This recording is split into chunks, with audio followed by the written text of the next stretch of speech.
There are so many fantastic flavors in the world, and I've probably tasted all. My name is Orietta Gianjorio. I'm a professional taster, and these are my diaries. What is a professional taster is a question that I get from consumers all the time. Everybody wishes to be a professional taster. Well, the reality is that tasting professionally and sensory evaluation, it's a serious business. Companies will hire me to look, smell, and taste their product to guarantee quality or to give them a descriptive analysis. Tasting professionally, it's not that rare. I am sure you've heard about sommelier. Well, a sommelier is a professional wine taster. But there's so much more to taste in the world. So, after being a sommelier for a few years, I've decided that I had to expand my horizon. When I moved from Italy to California, I started to taste olive oil. Then chocolate and honey follow, and now I've added vegetable to the list, including onions. So you see, my job is not always that great. Because so many people seem to be interested in what I do for a living, I have decided to film my diaries and show you my daily life as a taster. Most of my job is on the road, traveling and with consumers.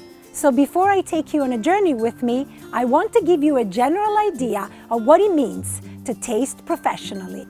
First, as a taster, I have to calibrate my nose and palate to recognize different aromas and flavors that I might find in the food or beverage that I'm going to taste. So I smell and taste different samples. The samples are set and prepared according to what I'm going to work on.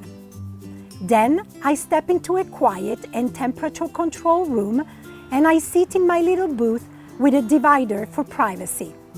Sometimes I can taste with other tasters and discuss the product together, but this happens rarely and mostly for research purposes.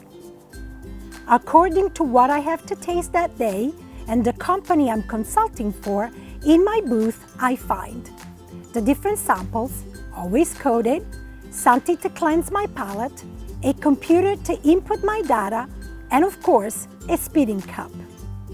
Sometimes I find the samples in a warming pad ready for me. Other times, the samples are served to me through a sliding door, and I have to warm them with the palm of my hand. Samples are always coded, and I log my sensory analysis in a computer program on a simple piece of paper. At the end of the tasting, my data is pushed through the computer program to an administrator or a panel leader to be analyzed. Because I'm specialized in tasting so many products, my job is different every day, and that's how I keep it exciting. Besides amazing varieties of aromas and flavors, every product I taste adds something unique. I taste olive oil with beautiful blue glasses, chocolate in a room with a red light, and I find honey difficult to spit, so I get a sugar rush every time I taste honey. And wine? Well, wine is wine.